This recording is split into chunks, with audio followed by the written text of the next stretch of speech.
Get your hands off my counter. We don't serve your kind of trash here, especially not with a stolen piece of plastic." The words were not spoken. They were spat. They cracked through the opulent, hushed atmosphere of the Pinnacle Tower Hotel lobby like a bullwhip, a brutal slash of sound that made heads snap in its direction. Every guest, from the family checking in with their mountain of luggage to the businessman sipping an espresso, turned to stare. Behind the vast, gleaming expanse of black marble, the hotel's director, Julian Thorne, stood with his arms crossed over his chest. His suit was impeccable, his face a mask of cold, practiced contempt. His voice, amplified by the cavernous, chandeliered ceiling, was not just loud, it was an announcement. This wasn't an unfortunate mistake. This was policy, delivered with the casual cruelty of a man who believed himself untouchable. The accusation, raw and ugly, was aimed at a woman standing alone, Dr. Evelyn Reed. She stood there in a simple, elegant, rust-colored dress, the fabric clinging to her frame with an understated grace that seemed to infuriate Julian even more. The insult struck her harder than a physical blow, not because a sliver of her believed it, but because she had been weathering a lifetime of its variations.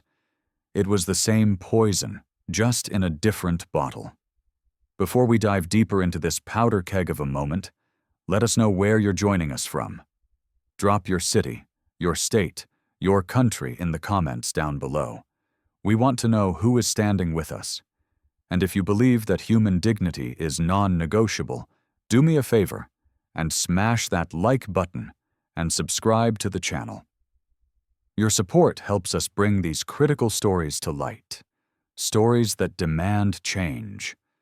We're so glad you're here. Now, let's get back to Evelyn. The lobby was still vibrating from the sonic boom of Julian's words. A heavy, uncomfortable silence descended, thick with the unspoken thoughts of everyone present. But Evelyn did not move. Her posture remained unchanged. Her hands rested lightly on a simple black leather clutch, her only visible accessory. There was no cascade of diamonds around her neck, no ostentatious designer handbag screaming its price tag, no logos to serve as a shield of wealth. There was only a quiet, unshakable elegance. Her hair was pulled back in a sophisticated low chignon that accentuated the sharp line of her jaw and the unwavering steadiness of her gaze. She looked less like a guest seeking a room and more like a scientist observing a volatile chemical reaction, as if she had walked into this very lobby anticipating the explosion. Julian leaned forward, a predatory smirk twisting his lips as he tapped her black, featureless credit card against the marble counter. The rhythmic click, click, click was a sound of pure condescension. "I've seen this scam 1,000 times, he declared, raising his voice to ensure the guests lounging on the nearby velvet sofas didn't miss a single word. "Flash a high-limit card you probably skimmed from a real guest, fake a name, and then you vanish like smoke before the bank's fraud department even wakes up. Not in my hotel. Not today." He gave a sharp, imperious nod to a younger, nervous-looking clerk named Marco Rossi.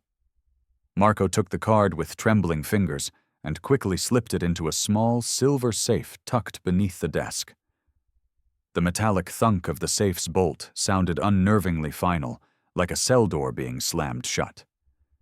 Murmurs began to ripple through the lobby, quiet at first, then growing in volume.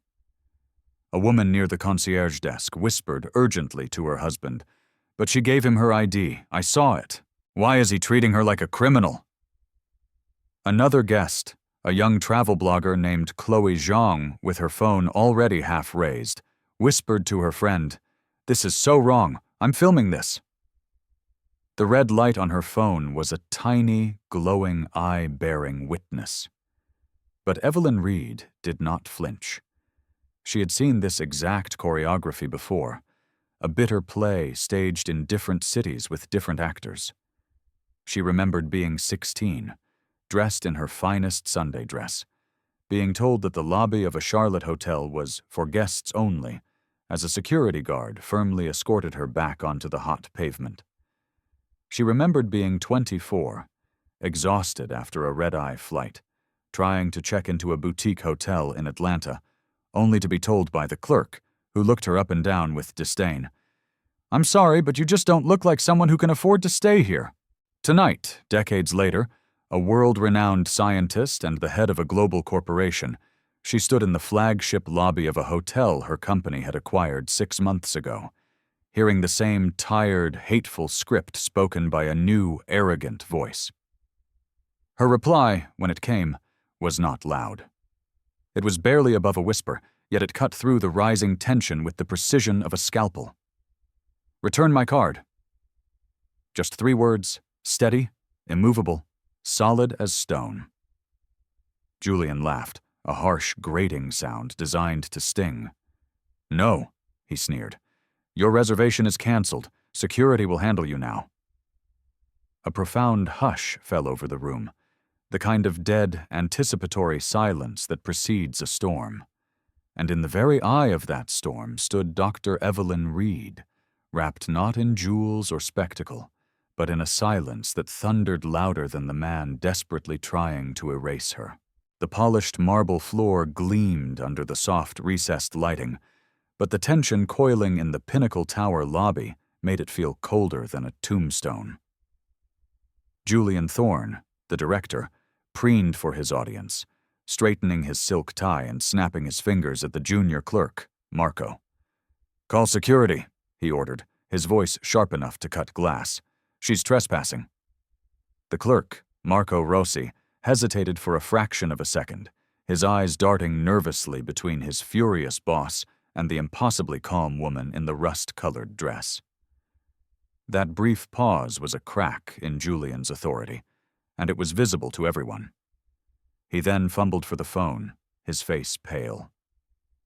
Evelyn hadn't moved an inch since demanding her card back. She didn't need to. Her stillness was a form of power.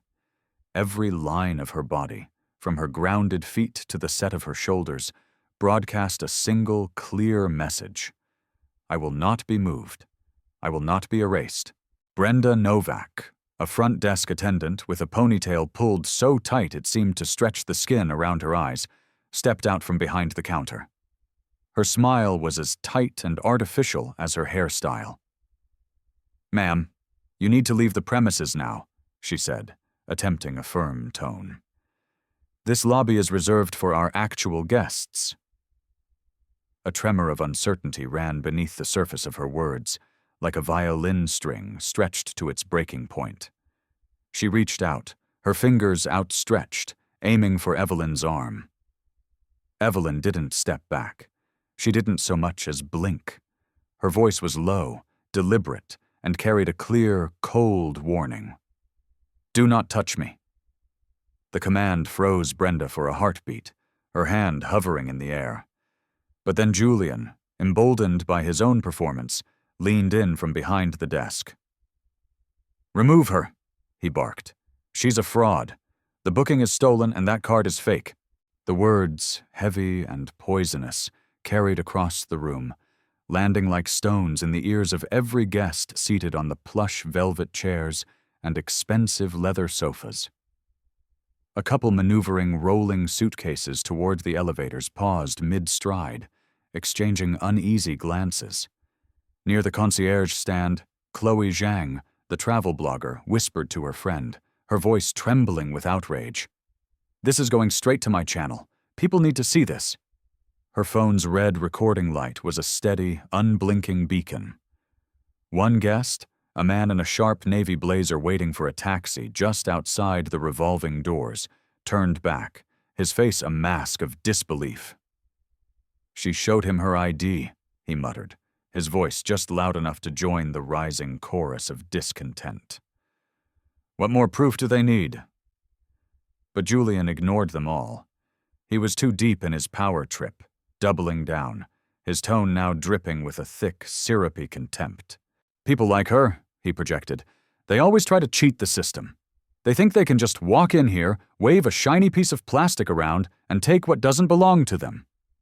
The phrase, people like her, hung in the air, heavy and suffocating. It was no longer about hotel policy. It was prejudice, stripped bare and dressed up as procedure. Evelyn's gaze remained locked on him, unwavering. Inside, the memory of that night in Atlanta, 20 years ago, was no longer a faded scar, but a fresh, burning wound. 24 years old, walking into a hotel lobby after a grueling cross-country flight. She had been exhausted, dressed in comfortable sweats, holding a valid, prepaid reservation. The man at the desk had looked her up and down, a sneer twisting his lips, and told her, "You don't look like someone who would stay here." That memory was etched into her bones, and now it was replaying in agonizingly sharp focus in the very lobby she owned. Brenda's hand, emboldened once more by Julian's tirade, hovered closer. "You need to go," she insisted, her voice gaining a shrill edge. The moment her fingertips brushed the sleeve of Evelyn's dress, a collective gasp erupted from the crowd. "She just grabbed her!" Chloe's voice rang out, clear and accusatory, echoing across the polished floor. Other guests shifted uncomfortably in their seats. Some stood up, their own phones now raised high. The atmosphere in the lobby had fundamentally changed. It was no longer about one woman's confrontation at a front desk. It was now a room full of witnesses watching a choice being made, a choice between decency and cruelty. Evelyn's reply was as steady as a heartbeat. "This will be the last time you ever put your hands on me." Julian smirked, still convinced he was the one in control of the room. "Go ahead, make your little threats. It won't end well for you." But the silence that followed was not his to command. It was hers. It was a silence that carried the immense weight of her dignity, her history, and the first ominous crack of a storm that the Pinnacle Tower would never, ever forget. Brenda's fingers lingered in the air, trembling slightly, as if even she sensed, on some primal level, that she had just crossed a line from which there was no return. The lobby no longer felt like a hotel. It felt like a stage, and every single person in the room was watching, waiting to see which part of the script would break first. A young man in his late 20s, who had been sitting with a laptop bag by the in-house espresso bar, finally found his voice. He stood up, and though his voice was unsteady, it was loud enough to carry. "She gave you her ID. She gave you her card. Why are you still treating her like this?" His words were the spark that lit the fuse, cracking the room wide open, heads turned. More phones were lifted. Julian Thorne didn't flinch. He leaned forward, his jaw tight, trying to drown out the growing dissent with sheer volume. "Because she is lying! Because people like her do not belong in a penthouse suite! Security is on the way, and we are going to end this circus right now!" The phrase landed like a punch to the gut, colder than the marble, sharper than broken glass. People like her. 3 words that cut deeper than any simple denial of service. They weren't about a reservation or hotel policy. They were about the right to exist in a space, the right to be seen as human. Dr. Evelyn Reed did not raise her voice. She had no need to. Her silence was a fortress, stronger and more imposing than all of Julian's shouting. She simply adjusted the fine leather strap of her clutch, a small, deliberate movement as if she were reclaiming her space in the world. Her gaze swept slowly across the lobby, pausing for a moment on Chloe, the travel blogger still filming with a determined look on her face. She looked at the older woman in a floral scarf, who was clutching her purse tighter, her knuckles white. She looked at the young man who had just dared to speak up for her. One by one, their eyes met hers, and this time, they did not look away. Brenda tried again, her voice quivering now, the facade of authority completely shattered. You need to step outside until security arrives, otherwise we will be forced to have you removed." Evelyn's reply was calm, but the words cut like steel. Forced by whom? You have already committed theft by confiscating my property. You have already canceled my reservation without cause. Tell me, what exactly are you enforcing now, besides your own prejudice? The words rolled across the lobby, firm, logical, and undeniable. The young man at the espresso bar muttered, "She's right." A couple whispered near the revolving door. "They're pushing her out for nothing. This is unbelievable." Julian slammed his hand flat on the desk. The sound echoed like a judge's gavel. "This hotel does not tolerate deception. She is a fraud, and if you do not leave this lobby now, you will be arrested for trespassing." Gasps rippled through the assembled guests. Chloe's phone tilted upward, capturing the director's contorted, furious face in sharp, unforgiving clarity. "Did you all hear that?" she whispered to her live stream audience, her voice shaking with adrenaline. "He just threatened to have her arrested in the hotel she booked." Evelyn's chest rose and fell, steady as a metronome. Her memories were no longer quiet ghosts. They were a roaring fire inside her. 26 years old in a Los Angeles boardroom, presenting collateral for a business loan that was 30% higher than required, only to be patronizingly called high risk by a panel of smirking men.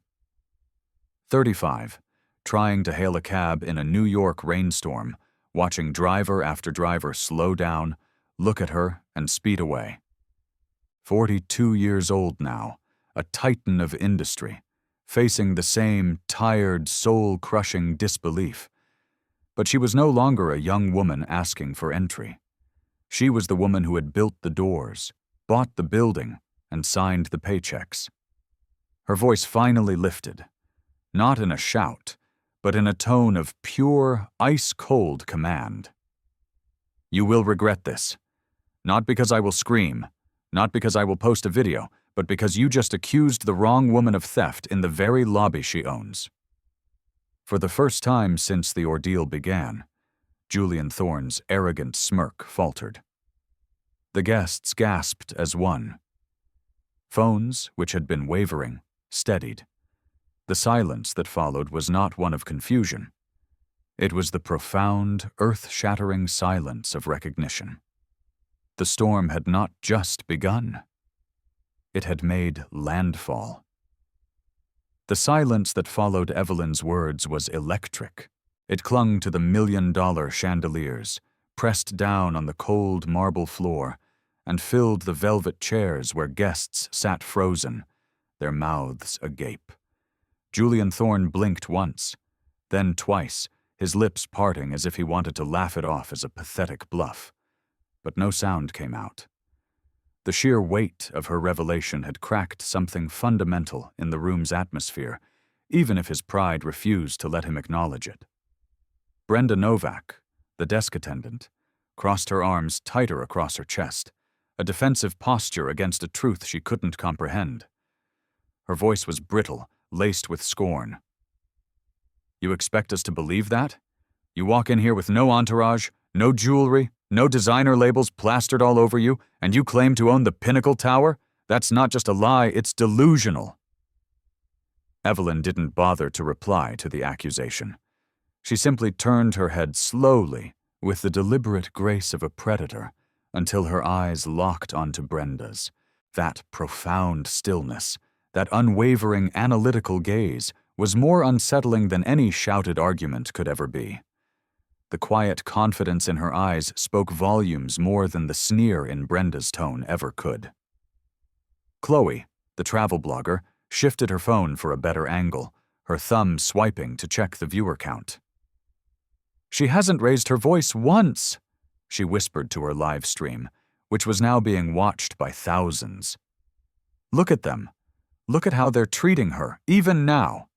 Her words, shot through the digital airwaves, were fanning the flames of online outrage, though no one in the lobby yet knew the full extent of the firestorm they were in. Julian slammed his palm on the desk again, louder this time, a desperate act, as though sheer volume could somehow restore his shattered control. "Security, where are they?" His eyes darted toward the grand entrance, but no uniformed guards had arrived. The inexplicable delay was another crack in his armor, making the room lean even further toward Evelyn's side. A middle-aged man in a perfectly tailored gray suit, who had been sitting with a leather briefcase near the elevator bank, finally spoke. His voice was calm, logical, and practical, a perfect counterweight to Julian's unhinged fury. "She said she's the owner. Why not simply verify it? Run her name. Check the corporate registry. It's not that difficult." Brenda scoffed, a nervous, high-pitched sound. "We don't need to run anything. We know what we see, and she is not who she claims to be." The phrase, "we know what we see," twisted the air in the room. Guests looked at one another, their unease palpable. This wasn't about verification anymore. This was about a worldview, a bias so deeply ingrained it had become a substitute for judgment. Evelyn's fingers tapped her clutch once, a single deliberate beat. She lifted her phone with the same unhurried composure she had maintained since the moment she stepped into the lobby. Her voice was steady, professional. "Isabel, log this incident. Begin Protocol Gamma, record every word." On the other end of the line, her executive assistant's voice responded, crisp and clear as a bell. "Confirmed, Dr. Reed. The system is live. Protocol Gamma initiated." Julian barked out a laugh, but it was thinner now, a strained, reedy sound. "What system? You think calling a friend is going to save you from being arrested?" Evelyn lowered the phone slightly, but did not end the call. Her reply cut like glass. "It's not a friend. It's my chief of staff. And Protocol Gamma is a full corporate audit. Every word you've just said, every insult you've hurled is now being transcribed and will be presented to the board of directors." Murmurs rolled through the lobby again, louder and more excited this time. The young man by the espresso bar whispered to the couple beside him, his eyes wide. "Did you hear that? Corporate audit. She's for real." Brenda tried to reclaim some ground, her voice rising in pitch. "You're bluffing. If you had that kind of power, you would have used it already." Evelyn's eyes narrowed, just a fraction. It was the faintest shift, but it was electric. "Power isn't loud, Brenda. Power is patient, and it has already started its work." The guests felt it before the staff did. The tectonic tilt of control, the subtle but undeniable shift of gravity in the room. Julian adjusted his collar, his smirk returning but weaker now, a pale imitation of his earlier confidence. He opened his mouth to retort, to deliver another crushing insult, yet his voice no longer carried the certainty it once did. The storm was no longer approaching. It was here, silent but absolute, anchored in the woman standing motionless in her rust-colored dress. The lobby of the Pinnacle Tower was no longer a calm, orderly space. A powerful current of unease had swept through every corner, disturbing the placid surface of the evening. It wasn't chaos yet, but it was far from order. It was the collective breath a crowd takes right before it decides which side of a story it will believe, which side it will fight for. Near the concierge desk, Chloe's phone gleamed, the viewer count on her live stream ticking upward into the tens of thousands. Her quiet, constant commentary was like oxygen feeding a fire. "She's not yelling. She's not causing a scene." "Look who is," she whispered, tilting her phone's camera directly toward Julian Thorne's increasingly flushed face. Her words weren't loud, but her phone's microphone carried them into hundreds of thousands of ears across the globe. An older woman in her late 60s, her silver hair tucked elegantly beneath a floral silk scarf, spoke up from a lobby chair. Her voice quavered slightly with age, but her words were sharp as a needle. "I heard her name when she gave it to the clerk. Reed. The reservation was real. I saw it on his screen when I walked past the desk not 10 minutes ago." She glanced pointedly toward Brenda Novak, whose arms crossed even tighter, a pathetic attempt to shield herself from the sudden, unexpected witness. Brenda hissed back, her tone brittle and defensive. "You must have misread it. The system is very strict. People try to fake names and reservations all the time." The older woman, Mrs. Gable, shook her head, her expression one of utter disgust. "Don't you dare tell me what I saw, young lady. I know what I saw." Her statement carried the undeniable weight of memory and presence. Guests seated nearby nodded their heads, some whispering their agreement. What would you have done if you were a guest in that lobby? Would you have stayed silent? Or would you have spoken up like Mrs. Gable? Let us know in the comments below. And don't forget to subscribe so you don't miss the rest of this incredible story. Julian slammed the desk again, but his voice no longer sounded like authority. It sounded like pure, raw desperation. "Do not listen to her. This woman is a fraud, and anyone defending her is being manipulated by a common criminal." The word fraud echoed like a curse, but this time it failed to stick. The guests had heard enough. A man in a tailored navy blazer, the same one who had been waiting for a taxi, rose from his seat near the bar. His tone was measured, but firm as steel. "You keep saying fraud. You keep saying thief. But you have yet to show us a single shred of proof. Meanwhile, this woman has shown you her identification, a valid credit card, and a level of composure that you clearly and sorely lack." The murmurs grew louder, more confident. The tide in the lobby was shifting. Not with shouts and screams, but with the quiet, powerful force of recognition. The recognition that the director's certainty was cracking, and that the woman in the rust-colored dress was standing taller than any accusation he could throw at her. Dr. Evelyn Reed remained perfectly still, her phone still connected to her assistant, Isabel. She hadn't raised her voice once. When she finally spoke again, it was only to say, "Log that witness statement, Isabel." On the other end, Isabel's voice was steady and professional. Logged and time-stamped. Brenda tried one last desperate swing. She pointed a trembling finger at Chloe's glowing phone. "This is a stunt! That woman over there is just using all of you to go viral!" Chloe didn't lower her camera. "No," she said, her voice ringing with clarity. "You're doing that all by yourself." The crowd stirred. The guests were no longer passive observers. They were active participants in the unfolding drama. Some stood to their feet, others whispered openly among themselves. The lobby that had once been a sanctuary of opulent silence was now a chorus of judgment. And that judgment had shifted entirely away from the staff. Julian's jaw clenched. The authority he had always assumed was his by right was slipping through his hands like water. He looked at Brenda, then at Marco Rossi, the other clerk who had been frozen in terrified silence until now. His voice was lower, strained. "Call security again, now." Marco hesitated, the phone clutched in his hand, his eyes flicking between his tyrannical boss and the woman who radiated an unnerving power. His voice faltered. "But what if she is who she says she is?" Julian snapped. "She's not! Do it!" But the hesitation was a fracture, a deep, visible crack in their united front, and Evelyn's silence filled that fracture, her presence becoming heavier and more significant than all their frantic shouts. And in that fracture, the lobby began to see the undeniable truth.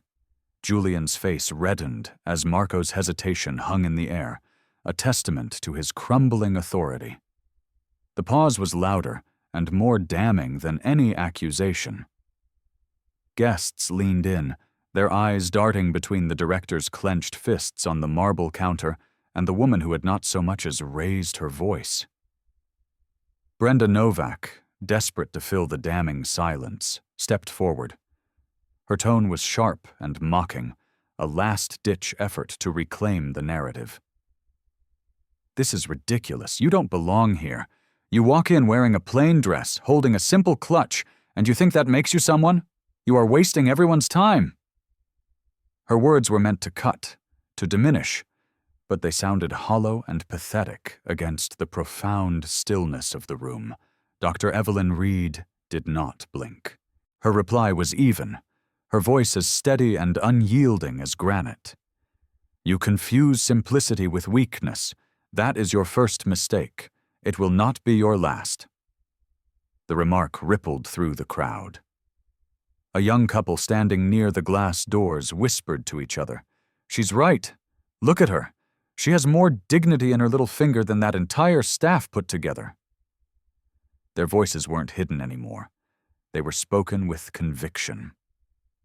Julian snapped back, his composure completely frayed, his professional mask shattered.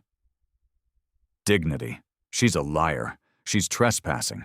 Security will be here any second and throw her out onto the street, and then you'll all see that she is nothing." His voice rose with each word, as though sheer volume could disguise the fear and uncertainty that were now creeping into his tone. The older woman with the floral scarf, Mrs. Gable, lifted her chin, her eyes flashing with indignation. "I am a paying guest here, and I saw her name in the system. If you throw her out, you'll have to throw me out, too." Gasps rippled through the lobby. Guests looked at one another, a new sense of solidarity forming. Some nodded, emboldened by her courage. A businessman in a pinstripe suit sat down his briefcase with a heavy, deliberate thud and said, "Then throw me out as well. This is not how you treat people, not anywhere, and certainly not here." Chloe's camera captured every second, every defiant face. Her live stream chat was scrolling faster than she could possibly follow, a waterfall of comments from strangers around the world who were now watching the Pinnacle Tower unravel in real time. Brenda tried again, her voice louder, more desperate, trying to reassert a control that was long gone. "All of you are being deceived. She is a fraud. Don't be fooled by her calm little act. People like her practice this scam every week." Evelyn's gaze slid toward Brenda, unhurried, piercing. "Every week?" Her voice was low, deliberate, each word a carefully placed stone. "Or is it every time a woman who looks like me walks through these doors?" The words struck the room like a bolt of lightning. A murmur spread, louder this time, fueled by the shock of recognition. Guests shifted in their seats. A young man near the concierge desk whispered, his voice full of shame, "That's the truth. I've seen it before." Julian slammed his palm against the counter, a futile act of aggression. "Enough! You are not the owner. You are not even a guest anymore. You are nothing here!" Evelyn lifted her phone, which was still connected to Isabel. Her reply was calm, almost soft, but it carried with absolute authority through the entire lobby. "Log those words, Isabel, exactly as he said them." Isabel's voice answered, crisp and unwavering. Logged, time-stamped, and archived. The sound of her assistant's professional confirmation sliced through the room's tension. For the first time, Julian's eyes flickered with genuine, unadulterated doubt. His confidence, once a mighty fortress, had crumbled to dust.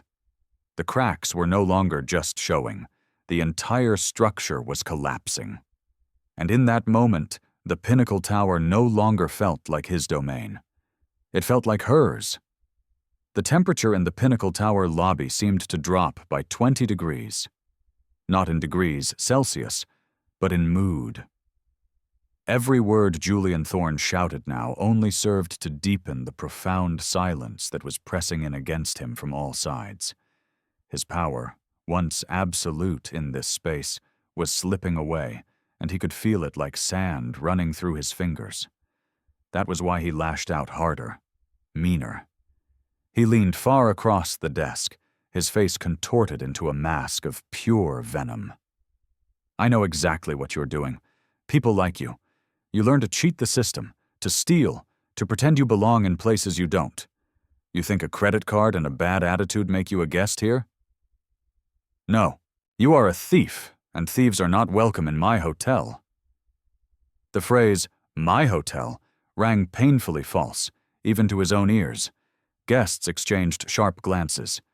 They all knew ownership didn't sound like raw, screeching desperation. Brenda Novak, emboldened one last time by Julian's fury, stepped closer to Evelyn. Her blazer strained as she squared her shoulders, trying to project an authority she no longer possessed. "If you do not leave right now, I will be the one to call the police myself." She reached for Evelyn's arm again, her fingers brushing against the fabric of the rust-colored dress, as though she intended to physically drag her toward the revolving doors. The reaction from the lobby was immediate and visceral.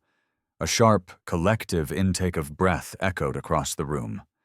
Chloe, still filming, cried out, "She touched her again! Everyone saw it!"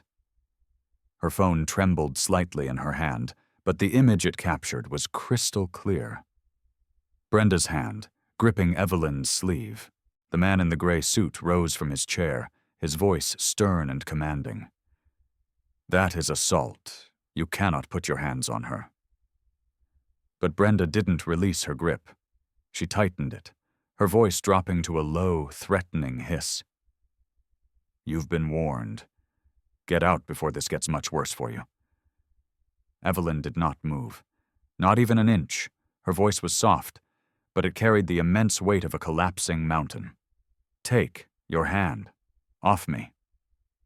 Her words froze Brenda more effectively than any shove ever could. Slowly, reluctantly, the hand dropped away. The entire lobby seemed to exhale as one, a sound of relief mingled with simmering outrage. Julian saw his last vestiges of control slipping away and snapped at the younger clerk, Marco Rossi. "Do it now. Call security. Have her removed." Marco fumbled with the phone, his eyes wide with terror, torn between his duty of obedience and the screaming voice of his own conscience. "Greg, I don't think—" Julian barked. "Don't think, act."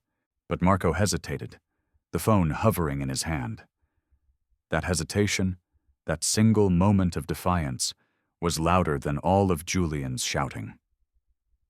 The guests saw it, they recorded it, and they understood.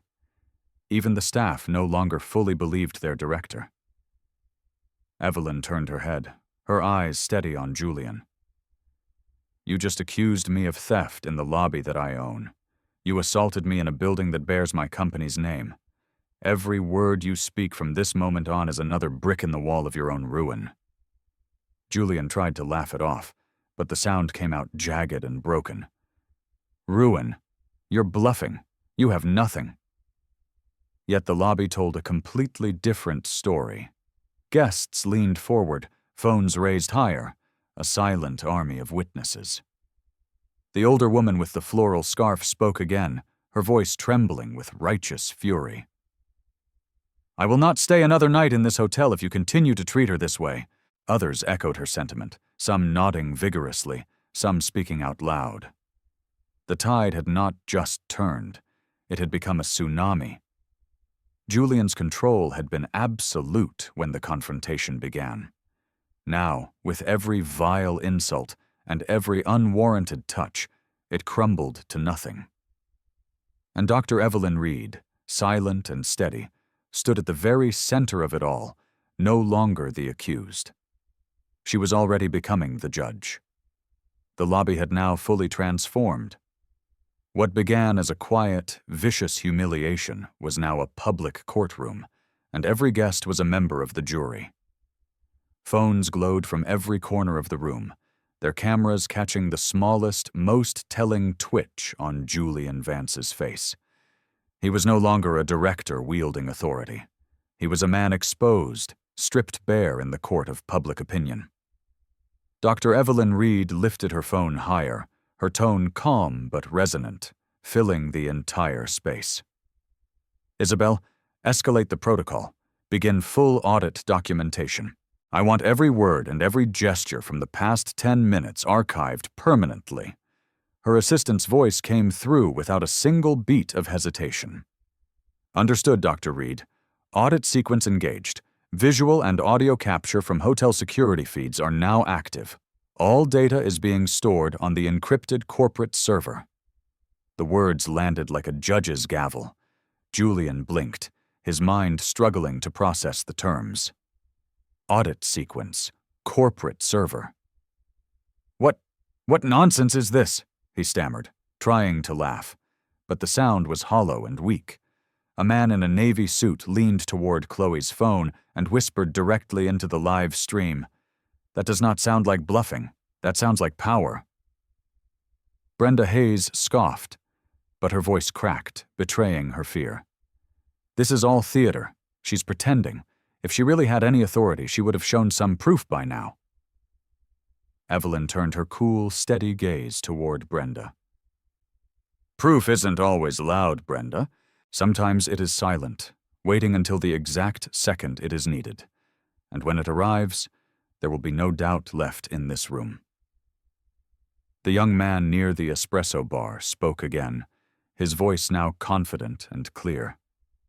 I believe her. Look at her. Now look at them. She is not the one who is panicking. They are. His words stirred the crowd into a murmur of agreement.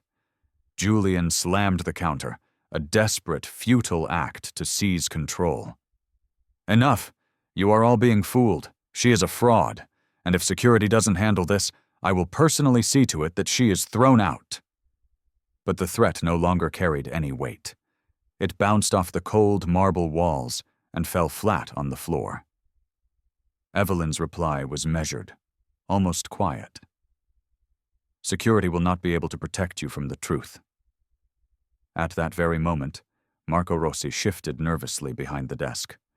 His hands trembled slightly as he reached for the silver safe key, the key to the safe that held Evelyn's black credit card.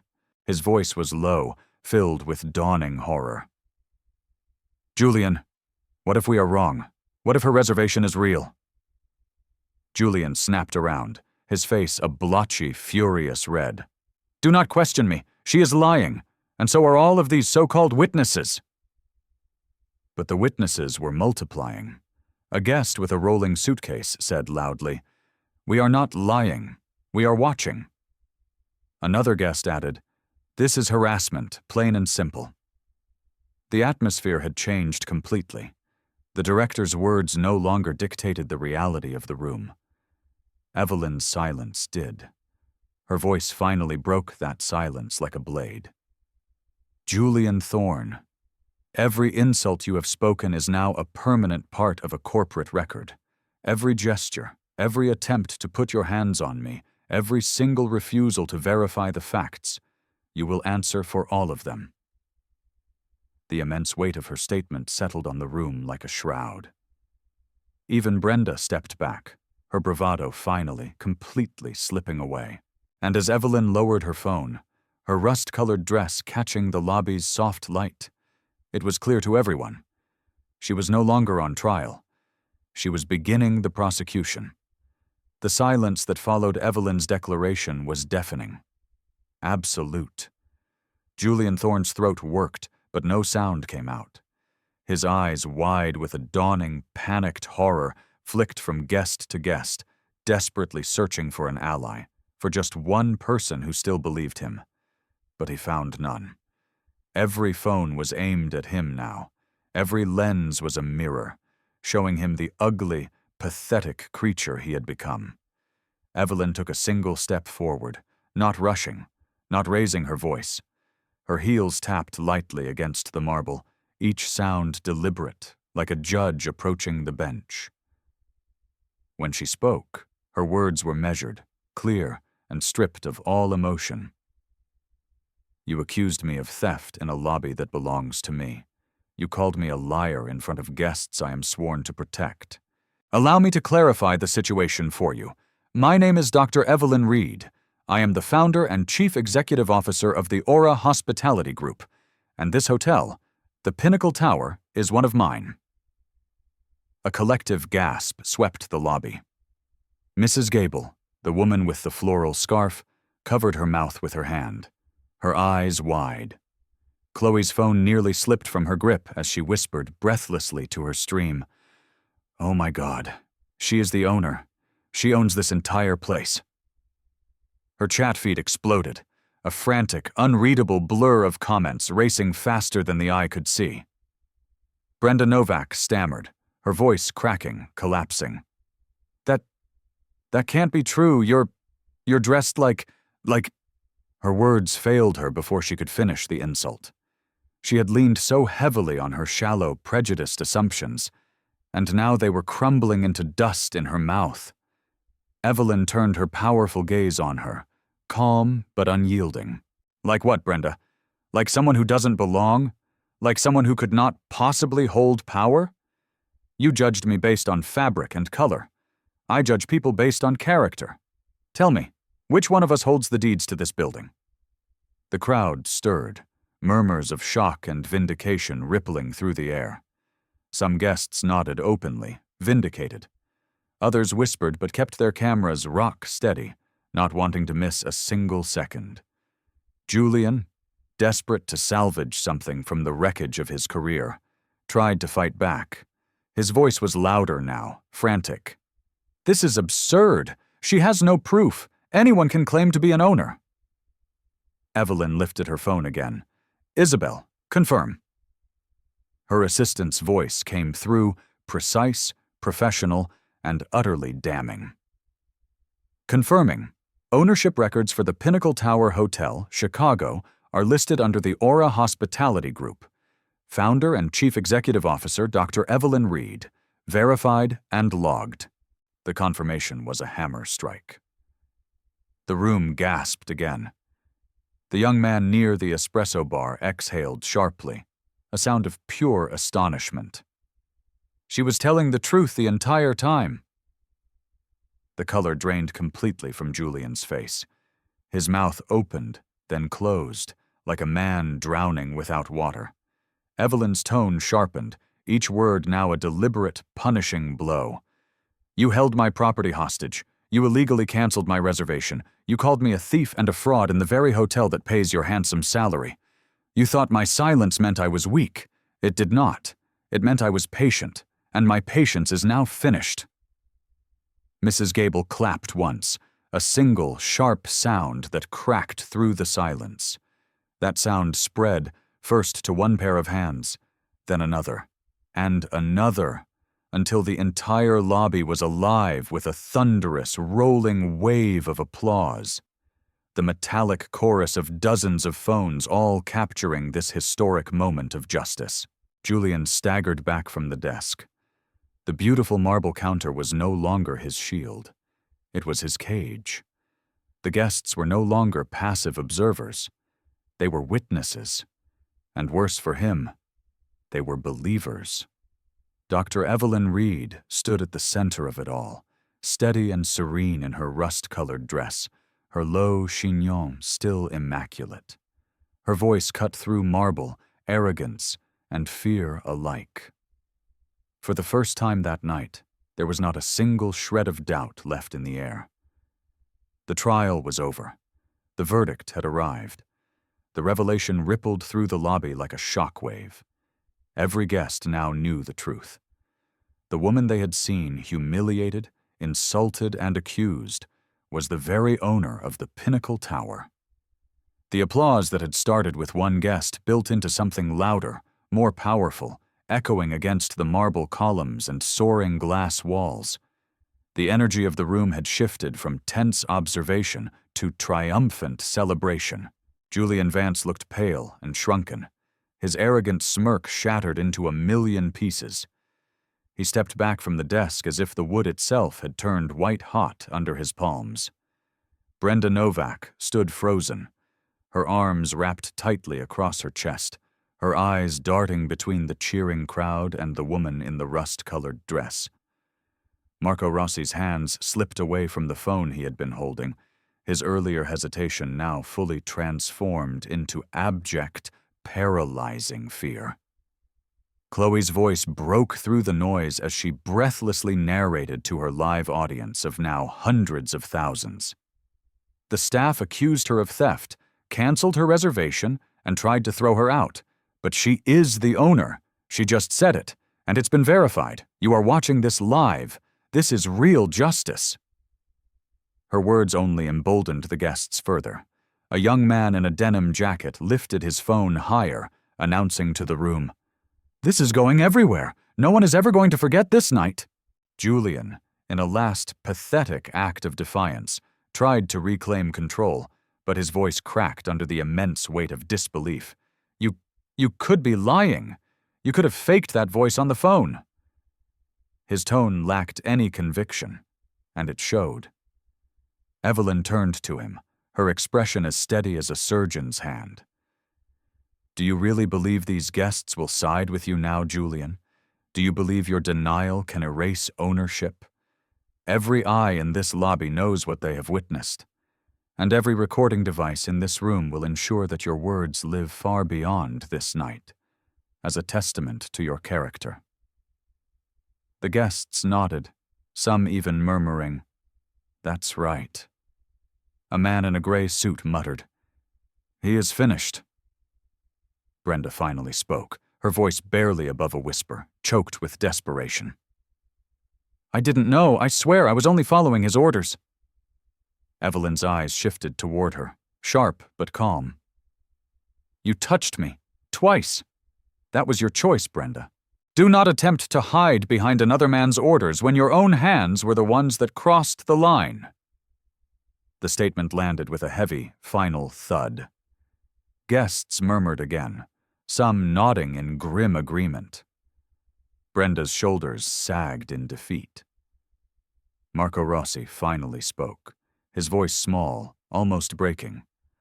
I didn't want to do it. But he told me to lock up the card. I thought it was policy." Evelyn's response was measured, deliberate, a lesson delivered with surgical precision. "Policy never authorizes theft, Marco.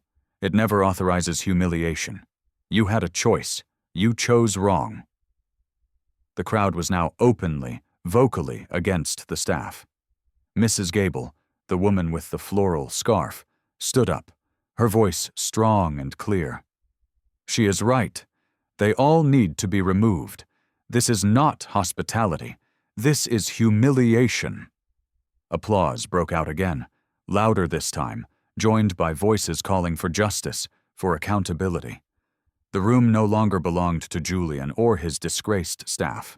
It belonged to Evelyn, and to the truth that had so powerfully unfolded. Julian's jaw tightened. His hands trembled as he slammed the desk one last time, though the sound was weak now, more desperate than commanding. "This is not over," he hissed. But the crowd, and the world watching online, had already decided otherwise. Their eyes were no longer on him. They were fixed on the woman in the rust-colored dress, the true owner, the quiet, unshakable center of power. For the first time that night, Julian Vance was not a director. He was a man standing on the very edge of his own collapse, a relic of a past that was being erased before his very eyes. The lobby pulsed with a tangible, electric expectation. Guests stood shoulder to shoulder, a silent army with their phones raised, their eyes fixed on the woman who had just revealed herself as the ultimate authority. Julian Vance clutched the desk like a man holding on to the last floating rail of a sinking ship, his knuckles white. "Doctor." Evelyn Reed lifted her phone one last time, her voice cool and unshaken. "Isabel, execute immediate termination protocols. Remove Julian Thorne, Brenda Novak, and Marco Rossi from the Aura Hospitality Global System. Freeze their credentials and revoke all access. Effective now." On the other end of the line, Isabel's confirmation came, clear and sharp as a guillotine's blade. "Processing. Terminations executed." A faint electronic chime rang out from the staff badges clipped to their uniforms. Julian looked down at his access card, as its small green light flashed red and died. Brenda's and Marco's did the same. The sound was small, barely audible, but the meaning was colossal. Their authority, their careers, their power in this building had evaporated in a single, humiliating instant, stripped away in front of every guest. Gasps filled the lobby. Then came the applause, raw, thunderous, and cathartic, echoing like justice itself. Chloe whispered into her phone, her voice thick with emotion. "You just saw it live. They lost everything. Right here, right now." Julian staggered back, his face a ghastly shade of pale. You can't do this." Evelyn's gaze cut through him. "I already did. Your tenure at my company ends tonight. You called me a thief in the hotel that pays your salary. You called me nothing. But you are the one who is finished." Brenda's hands shook as she unclipped the now useless badge from her blazer. She dropped it on the desk as if it were burning her fingers. Marco lowered his eyes to the floor, the shame written across every line of his face. The crowd roared with approval. Guests clapped, some even cheered, their voices rising in a powerful wave of support for the woman who had endured insult after insult, only to dismantle her accusers with calm, devastating precision. Julian opened his mouth to protest again, but the words never came. His voice had been stripped of its power, just as his badge had. He was no longer the director. He was just a man, escorted out by a storm of silence and shame. The applause in the Pinnacle Tower lobby swelled until it felt like the very walls were vibrating with the force of it. Guests stood tall, their faces a mixture of smiles, relief, and sheer disbelief at what they had just witnessed. The staff who had mocked, accused, and assaulted were stripped of their authority, their badges nothing more than useless pieces of plastic on a marble countertop. Dr. Evelyn Reed did not raise her voice to match the crowd's enthusiasm. She simply waited, her hands clasped loosely in front of her, until the noise softened. Her presence commanded the room without effort. When she finally spoke, every ear turned toward her.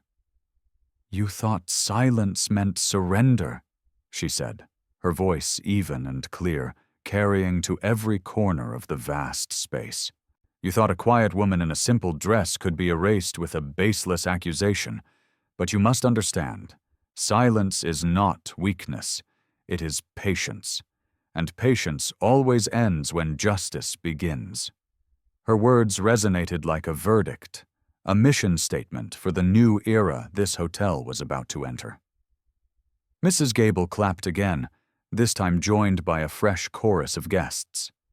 The phones continued to record, but now they were capturing something far more profound than humiliation. They were capturing restoration. Julian Vance stood near the desk, hollowed out and pale.